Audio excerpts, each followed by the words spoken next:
والله ما طلعت شمس ولا غربت إلا وأنت في قلبي. الحمد لله وكفى وسلام على عباده الذين اصطفى. أما بعد، أعوذ بالله من الشيطان الرجيم. بسم الله الرحمن الرحيم. وتوبوا إلى الله جميعا أيها المؤمنون لعلكم تفلحون. سبحان ربك رب العزة عما يصفون وسلام على المرسلين والحمد لله رب العالمين. اللهم صل على سيدنا محمد وعلى آل سيدنا محمد وبارك وسلم.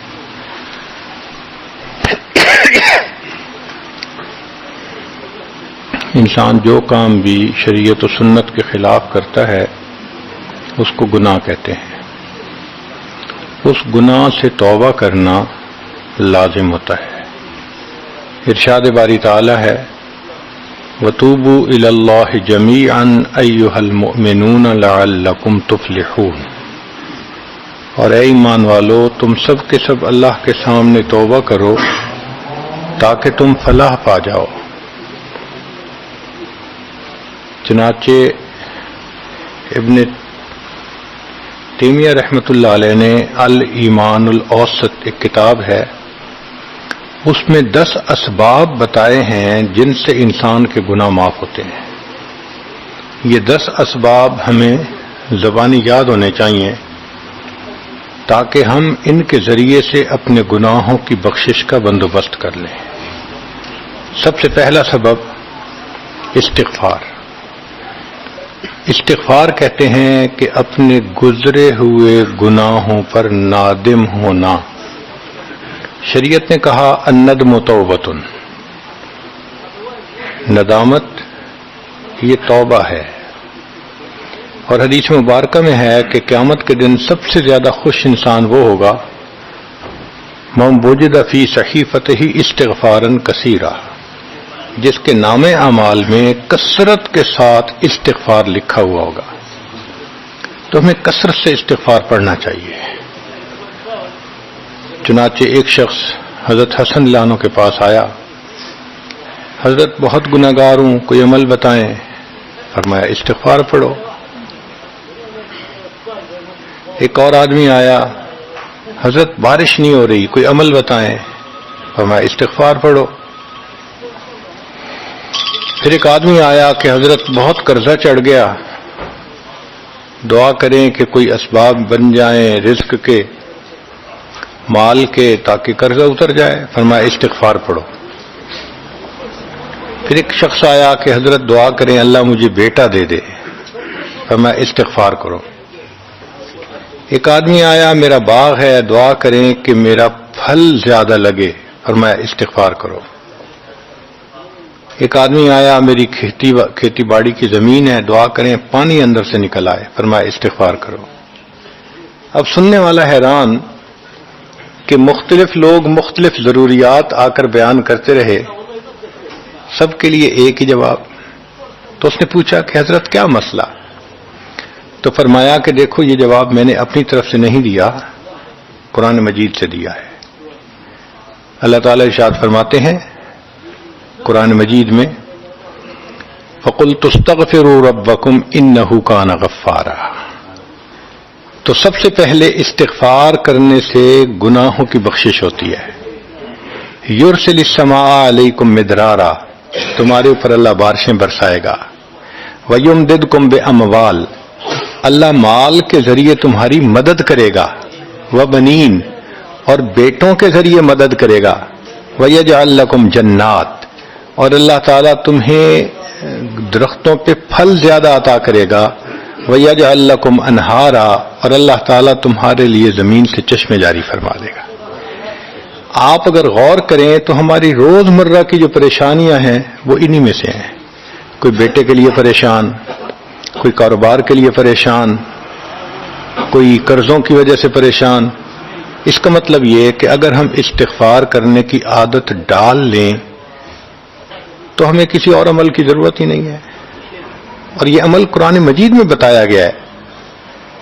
یہ پروردگار عالم کا کلام ہے. ہم استغفار کم کرتے ہیں. کم از کم 100 مرتبہ صبح اور شام استغفار کا کرنا معمول بنا لینا چاہیے. آپ لوگ ڈرائیو کرتے ہیں اپنے دفتر جاتے ہوئے تو راستے میں جو آدھا گھنٹہ لگتا ہے اس میں کیا کرنا ہوتا ہے؟ بعض لوگ نعت سن لیتے ہیں، تلاوت سن لیتے ہیں، وہ بھی عبادت ہے. لیکن اس سے زیادہ بہتر یہ ہے کہ انسان خود پڑھے کچھ. تو اگر اس دوران آپ استغفر اللہ ہی پڑھتے رہیں تو سینکڑوں دفعہ استغفار نامہ اعمال میں لکھا جائے گا. اور اگر پورا پڑھ لیں استغفر اللہ ربی من کل ذنب و اتوب الیہ تو یہ سونے پہ سہاگے والی بات ہے. تو اپنے ٹائمنگز کو ایسے ایڈجسٹ کریں کہ اس میں درود استغفار کثرت کے ساتھ آپ پڑھ سکیں. کیونکہ حدیث پاک میں یہ فرمانا کہ قیامت کے دن وہ بندہ بہت خوش ہوگا جس کے نام اعمال میں استغفار زیادہ ہوگا. دوسرا سبب ہے توبہ. توبہ اور استغفار بہت قریب قریب ہیں. ان میں لائن آف ڈیمارکیشن ڈالنا تھوڑا ڈیفیکلٹ ہے. مگر علماء نے لکھا ہے کہ استغفار پچھلے گناہوں پہ ریپینٹنس کو کہتے ہیں اور توبہ آئندہ گناہوں کو کمٹ نہ کرنا، اس کی کمٹمنٹ کرنا، عزم کرنا، اس کو کہتے ہیں. توبہ عزم جازم، ایک عہد کرنا کہ میں نے آج کے بعد گناہ نہیں کرنا، یہ توبہ کہلاتا ہے. تو گویا توبہ کا تعلق آئندہ گناہ نہ کرنا، استغفار کا تعلق پاسٹ کے ساتھ ہے کہ میں نے جو کیا برا کیا، اللہ بس میری غلطی کو پلیز معاف کر دیں. اس کو استغفار کہتے ہیں. اور یہ استغفار کا حکم اللہ رب العزت نے اپنے حبیب صلی اللہ علیہ وسلم کو دیا. فسبح بحمد ربک واستغفرہ، حکم ہے، صیغہ ہے امر کا. اللہ کے محبوب صلی اللہ علیہ وسلم کو اگر یہ حکم ہے تو سوچئے پھر ہمیں استغفار کرنے کی کتنی ضرورت ہے. توبہ ہر بندے پہ کرنی ضروری. چنانچہ کافر ہے تو وہ کفر سے توبہ کر کے مسلمان بن جائے. مومن ہے گناہوں سے توبہ کر کے نیک بن جائے. جو نیک ہے وہ جو اپنے اعمال کے اندر غفلت ہوتی ہے، نماز کی غفلت، ذکر میں غفلت، تلاوت میں غفلت، اس غفلت سے توبہ کرے. اور جو کہے کہ جی میں تو اس سے بھی توبہ کرتا ہوں، تو بھائی ہم جو اعمال کرتے ہیں یہ اس کوالٹی کے تو نہیں کہ اللہ تعالیٰ کے ہاں قبولیت پا سکیں. اب پھر استغفار کرنا کہ اللہ اس کو قبول کر لیجئے. کیونکہ اللہ کے محبوب صلی اللہ علیہ وسلم نے فرمایا ما عبدنا کا حق کا عبادتک، اے اللہ ہم نے عبادت نہیں کی جیسے عبادت کرنے کا حق تھا. اگر سید الاولین والآخرین صلی اللہ علیہ وسلم یہ فرماتے ہیں، ہم کس کھیت کی گاجر مولی ہیں، ہماری عبادتیں کیا عبادتیں ہیں. تو استغفار کرنا، توبہ کرنا ہم میں سے ہر بندے پر لازم ہے. تیسری چیز جس سے کہ گناہ معاف ہوتے ہیں، الحسنات الماحیہ، نیکیاں. جو انسان نیک اعمال کرتا ہے تو گناہ دھل جاتے ہیں. نیک اعمال کی مثال صابن کی ہے، گناہوں کی مثال میل کی سی ہے. صابن جتنا زیادہ لگتا ہے اتنا میل دھل جاتی ہے. ان الحسنات یذہبن السیئات. یہاں شیطان دھوکہ دیتا ہے. مثلا اگر کوئی بچہ تعلیم پا رہا ہے مگر کوئی گناہ بھی کرتا ہے، تیرے علم کا کیا فائدہ، گناہ تو چھوڑتا نہیں. بھائی اگر گناہ کرتے ہیں تو علم تو الٹا ان گناہوں کو دھوئے گا، وہ علم ہی چھڑوا دیتا ہے تاکہ دھونے کا مسئلہ ہی نہ رہے. اب عورت سوچے گی میں پردہ تو کرتی نہیں، نمازوں کا کیا فائدہ. یہ دھوکہ ہے شیطان کا. بھئی آپ نمازیں پڑھتی رہو، اس نمازوں کی برکت سے اللہ پھر پردے کی بھی توفیق دے دیں گے. تو نیکی نہیں چھوڑنی چاہیے کبھی بھی. یہ سوچ کے جی میں اچھا تو ہوں نہیں، کیا فائدہ. فائدہ ہے.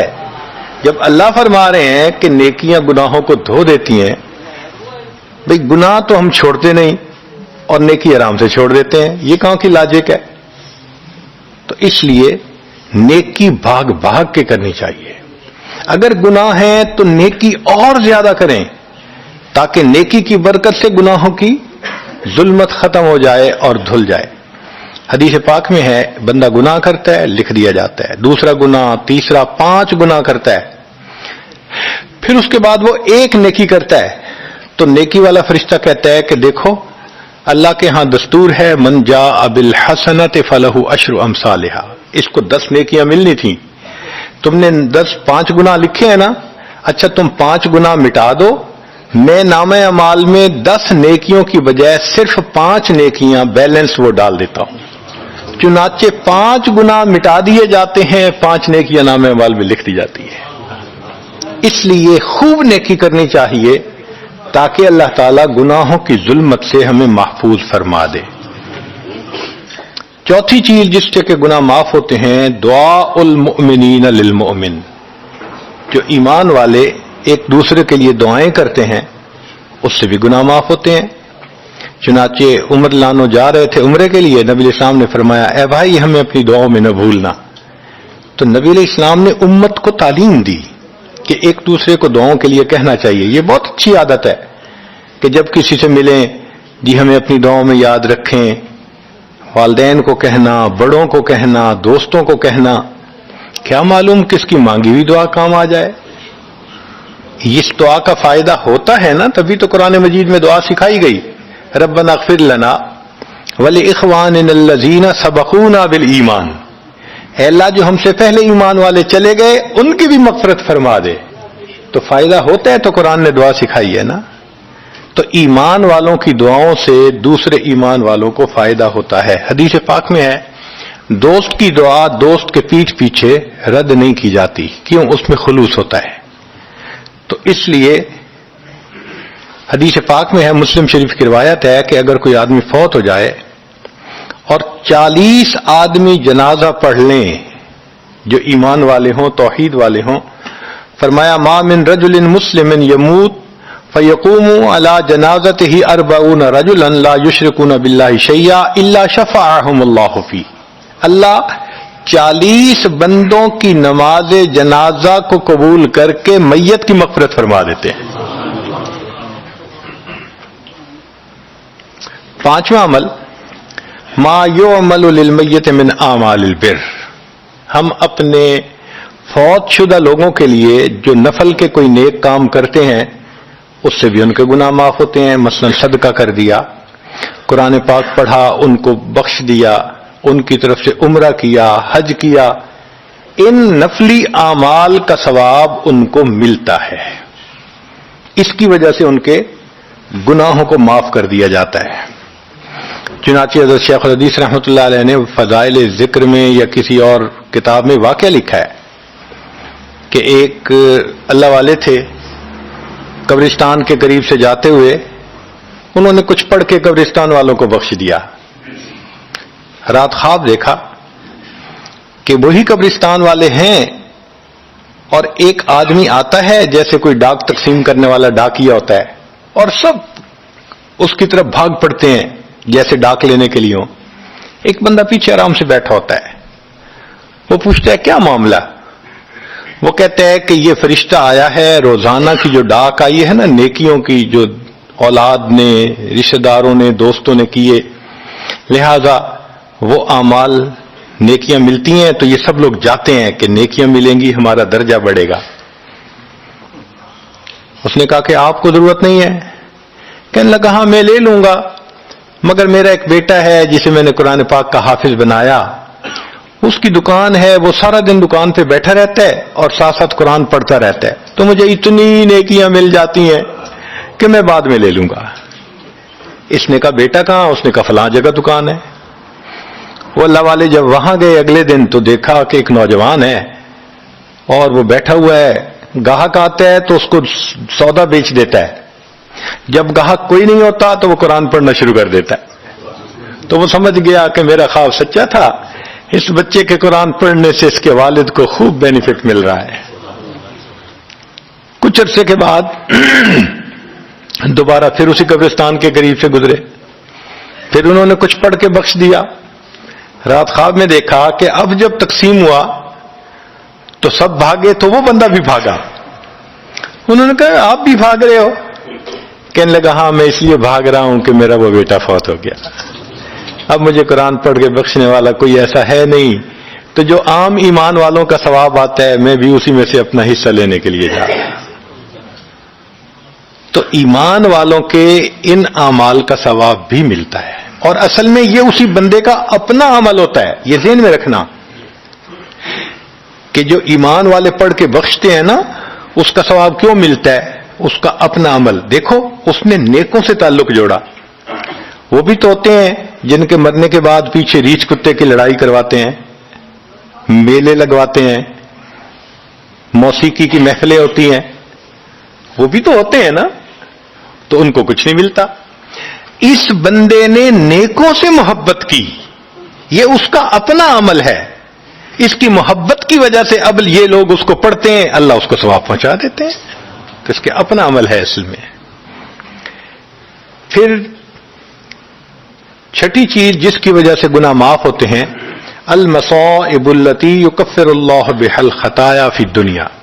دنیا میں انسان کو جو مشکلات، تکلیفیں، مصیبتیں پہنچتی ہیں ان کی وجہ سے گناہ معاف کر دیے جاتے ہیں۔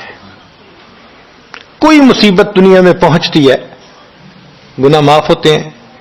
چنانچہ نبی علیہ السلام تشریف فرما تھے، چراغ بجھ گیا، نبی السلام نے فرمایا انا للہ و انا الیہ راجعون۔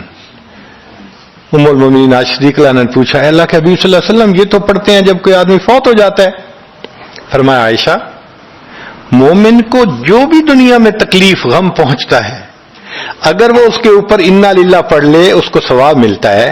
تو سوچنے کی بات ہے چراغ کے بجھنے پر اگر ثواب ملتا ہے تو کسی عزیز کی زندگی کا چراغ بجھ گیا اس پر کتنا ثواب ملے گا؟ اس لیے تکلیف آئے تو پریشان ہونے کی بات نہیں ہوتی، صبر کرنے کی بات ہوتی ہے۔ انسان بے صبری کے ذریعے خواہ مخواہ اس تکلیف پر ملنے والے ثواب سے اپنے آپ کو محروم کر دیتا ہے۔ بے صبری سے تکلیف ختم نہیں ہوتی، ثواب ملنا بند ہو جاتا ہے، تو بے صبری کا کیا فائدہ؟ اور ہو سکتا ہے کہ یہ مصیبت جو آئی یہ بندے نے خود مانگی ہو، یہ بھی عجیب بات ہے۔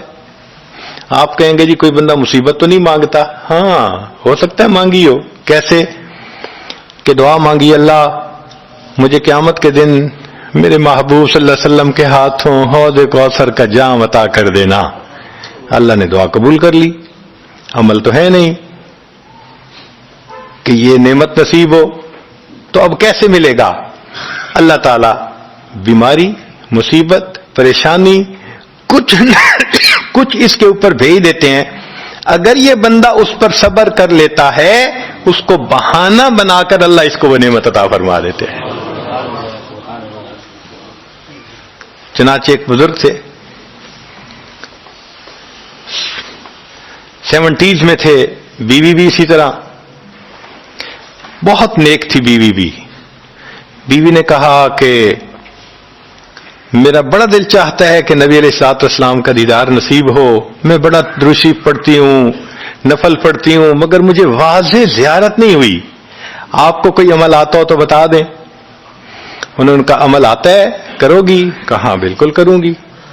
کہنے لگے اچھا جمعہ کا دن آ رہا ہے، خوب نہا دھو کے وہ جو دلہن والے کپڑے تھے نا تمہارے کناری والے گوٹے، وہ پہننا اور میک اپ کرنا، خوشبو لگانا، اور میں بس جمعہ پڑھ کے آؤں گا تو پھر ٹھیک ہے۔ اس نے کہا بہت اچھا۔ وہ اللہ کی بندی نہائی دھوئی دلہن کی طرح خوب تیار ہوئی، کپڑے دلہن والے پہنے۔ ان بزرگوں نے جمعہ کی نماز پڑھی تو ساتھ بھائی کا گھر تھا اس کی، یعنی ان کی بیوی کا، تو بیوی کے بھائی کے گھر چلے گئے، اس کو جا کے کہا میری عمر دیکھو اور آ کے اپنی بیوی بہن کی حالت دیکھو۔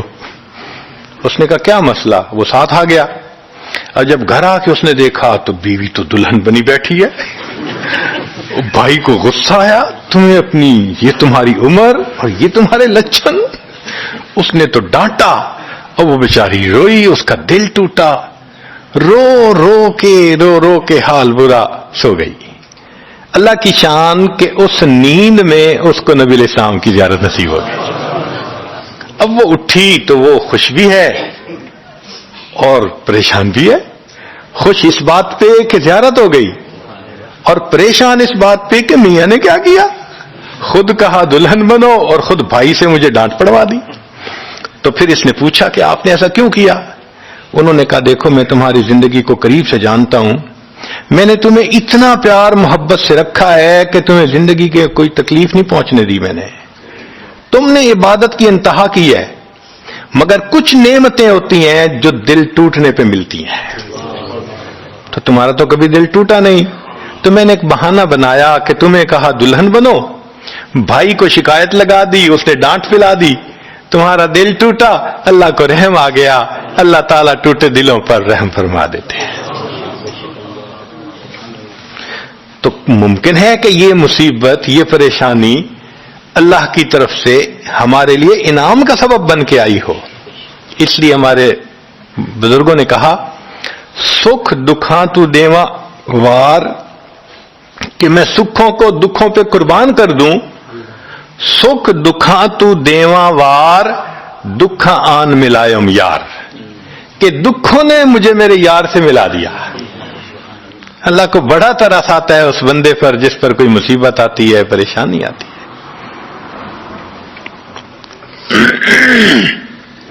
پھر ساتویں چیز جس سے کہ گناہ معاف ہوتے ہیں، ما يحصل فی القبر من الفتنة والزغطة والروع، قبر کے اندر انسان جب جائے گا تو اس کو وہاں پر زغط قبر پیش آئے گا، قبر دباتی ہے، اس قبر کے دبانے سے بھی گناہ معاف ہوتے ہیں،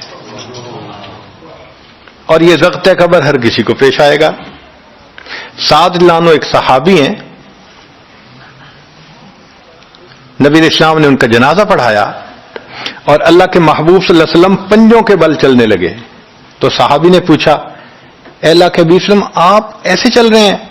فرمایا سعد کی نماز جنازہ میں شرکت کے لیے اتنے فرشتے آسمان سے اتر آئے، مجھے پاؤں رکھنے کی جگہ نہیں مل رہی۔ یہ پھر حدیث پاک میں آتا ہے کہ نبی علیہ السلام نے فرمایا سعد کی وفات پر اللہ کا عرش بھی 3 دن تک روتا رہا۔ جن کی وفات پہ اللہ کا عرش روئے، اللہ کے فرشتے جنازے میں اتریں، کیسے اللہ کے مقبول بندے ہوں گے؟ پھر نبی علیہ السلام نے فرمایا سعد کو بھی زغط قبر پیش آیا۔ تو اس کا مطلب یہ ہے کہ یہ زغط قبر تو پیش آنا ہی ہے، ہر کسی کو آنا ہے، کوئی بھی ہو۔ اب یہ عجیب سی بات ہے، مگر اس کو سمجھیں کہ کیوں پیش آنا ہے۔ آپ اگر کسی ریسٹورنٹ پہ جائیں اور جا کے سویٹ ڈش کھائیں یا کباب کھائیں تو بل پے کرنا پڑتا ہے نا، گروسری سٹور سے جا کے کوئی چیز لائیں بل پے کرنا پڑتا ہے نا، ہر چیز کا بل ہوتا ہے نا۔ اس دنیا میں انسان جو مزے لیتا ہے بھلے جائز صحیح، ان کی بھی ایک کاسٹ ہے اور وہ اسے پے کرنی پڑے گی، اور وہ کاسٹ زغط قبر سے پے ہوگی۔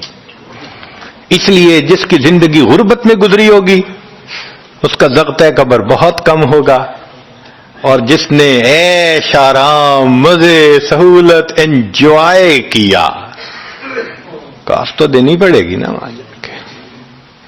تو زغط قبر تو پیش آنا ہے۔ ہمارے والد صاحب بچپن میں دیکھتا تھا میں کہ بہت اچھا سالن بنا ہوتا تھا نا، تو اکثر وہ گلاس پانی کا اٹھاتے تھے اور ایک گھونٹ پانی ڈال دیتے تھے۔ مجھے سمجھ نہیں آتی تھی یہ کیا کرتے ہیں، میں اکثر ان سے پوچھتا تھا ابو آپ ایسے کیوں کرتے ہیں، نہیں بتاتے تھے۔ جب ان کی وفات ہوئی تو بعد میں والدہ صاحبہ نے کہا کہ اصل میں وہ یہ کہا کرتے تھے کہ نفس میرا دشمن ہے، میں اس نفس کو لذتیں کیوں دوں۔ وہ لذیذ کھانے کے اوپر بھی ایک گھونٹ پانی ڈال کے اس کو کم مزے والا بنا لیا کرتے تھے، جائز لذتوں کو بھی کم کر لیتے تھے۔ ہمارا کیا حال ہوگا جو ناجائز لذتوں کے پیچھے بھاگتے پھرتے ہیں۔ تو یہ ضغط قبر مومن کو بھی پیش آتا ہے اور کافر کو بھی، مگر فرق ہے، کافر کو پیش آئے گا کہ حدیث پاک میں آتا ہے دائیں طرف کی پسلیاں بائیں طرف اور بائیں کی پسلیاں دائیں طرف، یوں پسلیاں توڑ کے رکھ دیں گے، اور مومن کو بھی ضغط قبر پیش آئے گا، مگر مومن کو ضغط قبر تکلیف نہیں دے گا اتنی اگر نیک ہوا۔ کیوں؟ اچھا آپ بتائیں سر میں درد ہو تو آپ کہتے ہیں نا ذرا سر دبا دو، تو تکلیف ہوتی ہے یا راحت ملتی ہے؟ سر دبانے سے راحت ملتی ہے۔ جس طرح سر درد میں کوئی دبائے سر کو راحت ملتی ہے، ایسے ہی مومن کو ضغط قبر تو پیش آئے گا مگر مومن کے لیے راحت کا سبب ہوگا۔ آٹھویں چیز جس سے کہ گناہ معاف ہوں گے، احوال یوم القیامت وکربھا وشدائدھا، قیامت کے دن جو انسان کو ایک وحشت کی کیفیت ہوگی، ہول کی کیفیت ہوگی، خوف ڈر کی کیفیت ہوگی، اللہ اکبر۔ امام غزالی رحمۃ اللہ علیہ نے تفصیل لکھی ہے کہ سارے لوگ کھڑے ہوں گے اور سورج بہت قریب ہوگا، پسینے میں شرابور ہوں گے، اللہ اکبر۔ اس وقت جہنم کے اندر ابال آئے گا اور جہنم کے اندر سے انگارے اٹھ کر اوپر جائیں گے اور واپس گریں گے۔ فرماتے ہیں اس وقت انبیاء میں سے کوئی نبی بھی ایسا نہیں ہوگا جس کو یہ ڈر نہ ہو کہ کہیں انگارے میرے اوپر نہ آ جائیں۔ اگر انبیاء بھی تھرا رہے ہوں گے، ہمارا اس دن کیا حال ہوگا؟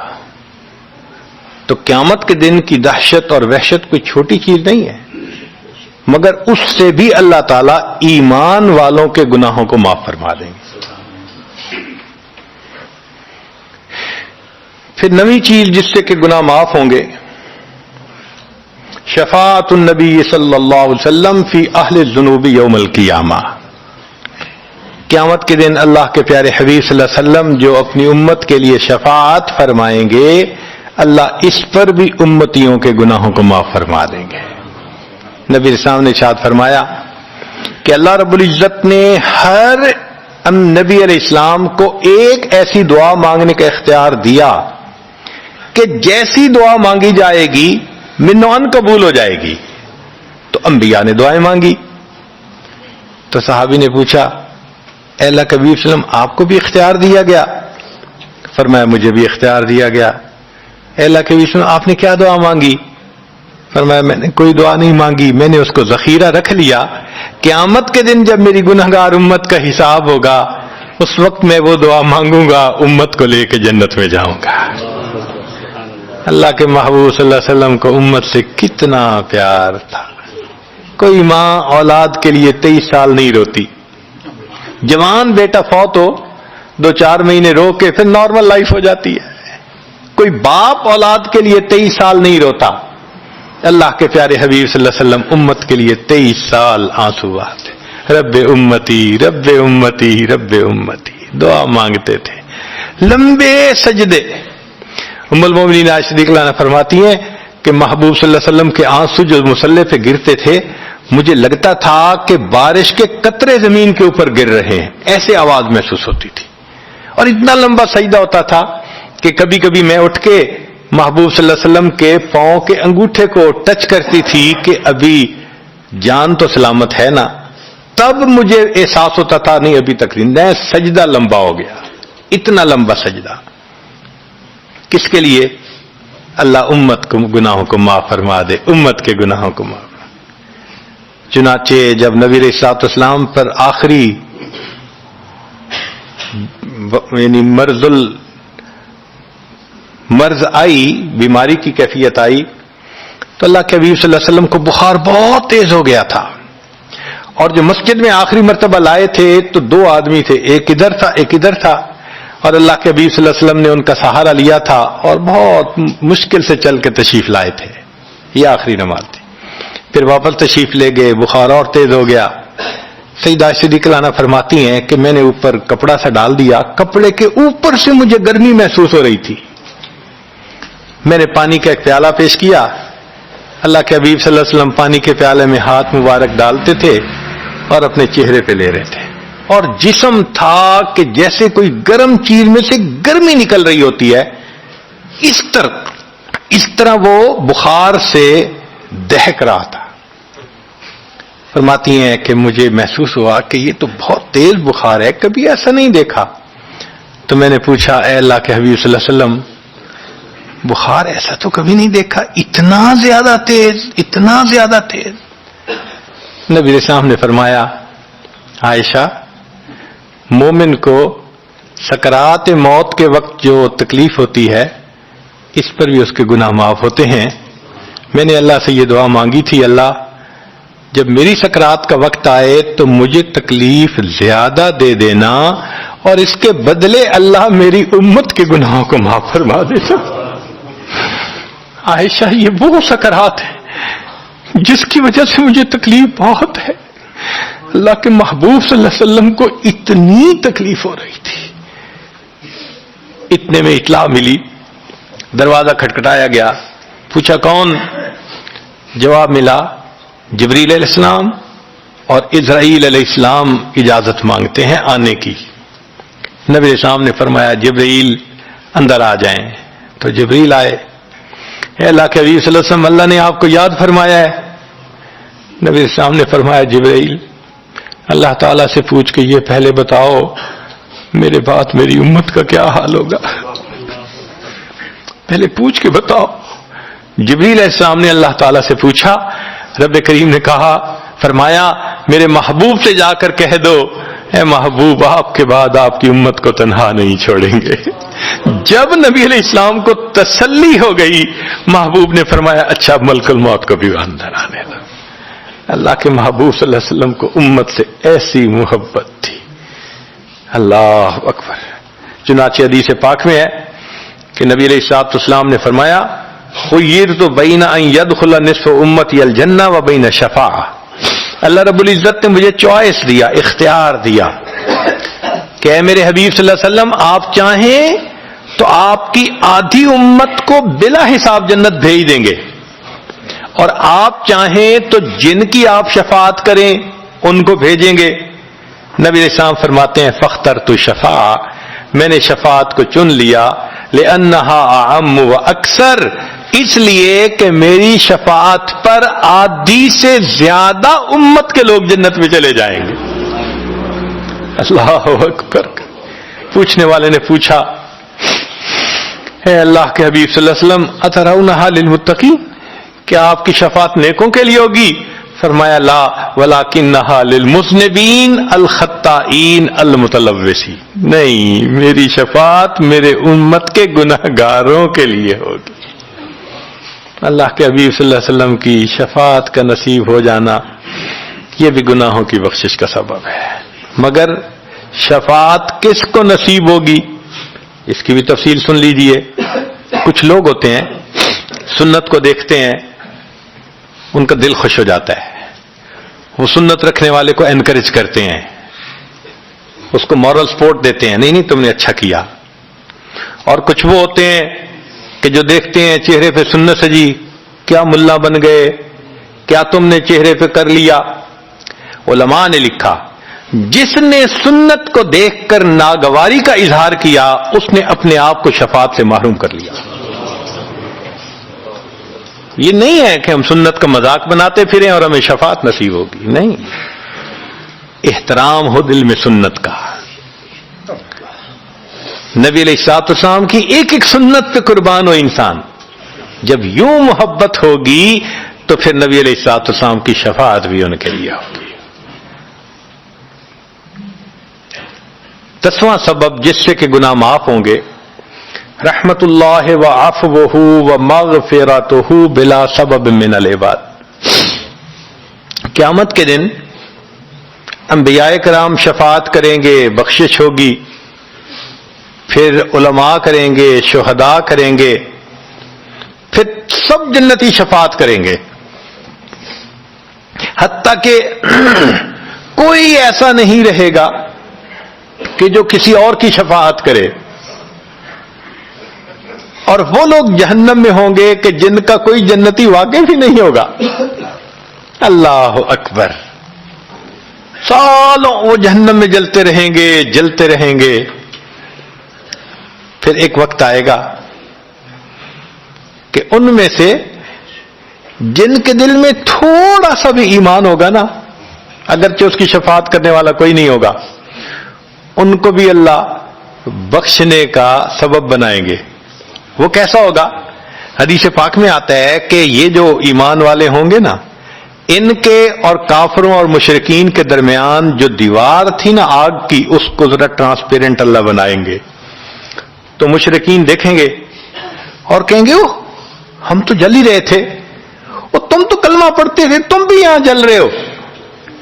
تو وہ جب ان کو کلمے کا تانا دیں گے کہ تمہارا نام تو مسلمانوں والا تھا نا، تو اس وقت وہ جہنمی اللہ سے فریاد کریں گے، اللہ تیری توحید کا تانا دیتے ہیں، کہاں گیا تمہارا خدا، تم بھی ہمارے ساتھ جل رہے ہو. جب وہ فریاد کریں گے، اللہ تعالیٰ جبریل علیہ السلام کو فرمائیں گے، جبرائیل جاؤ، جس کے دل میں ذرہ برابر بھی تمہیں ایمان نظر آتا ہے اس کو بھی جہنم سے نکالنا، ان کو بھی جہنم سے نکال دیا جائے. پھر اس کے بعد وہ بچیں گے کہ جن کا ذرہ ایمان بھی نہیں فرشتے کو نظر آئے گا، مگر اللہ فرمائیں گے انبیاء نے بھی شفاعت کر لی، شہداء نے بھی، علماء نے بھی، جنتیوں نے بھی، اب میں اپنی رحمت کا اظہار کرتا ہوں، میں بھی تو بندوں سے محبت کرتا ہوں. حدیث پاک میں ہے ثلاث حشیات، یوں کر کے اگر گندم ہونا اور انسان دونوں ہاتھوں کو ایسے کرے تو اس کو لپ کہتے ہیں، لپ بھرنا. تو اس میں ہزاروں چاول کے دانے آ سکتے ہیں. سوچئے اللہ رب العزت لپ بھریں گے تو وہ کتنی بڑی ہوگی، کھربوں لوگ ہوں گے. ایک لپ کو بھر کے نکالا جائے گا، پھر دوسری کو نکالا جائے گا، پھر تیسری لپ بھر کے نکالیں گے. پھر ایک حوض ہوگا، کہا جائے گا جہنمی کو اغتسل فی ھذا الغدیر، اس حوض کے اندر تم جاؤ غسل کرو. جب وہ غسل کریں گے بالکل ان کے جسم صحیح سلامت ہو جائیں گے.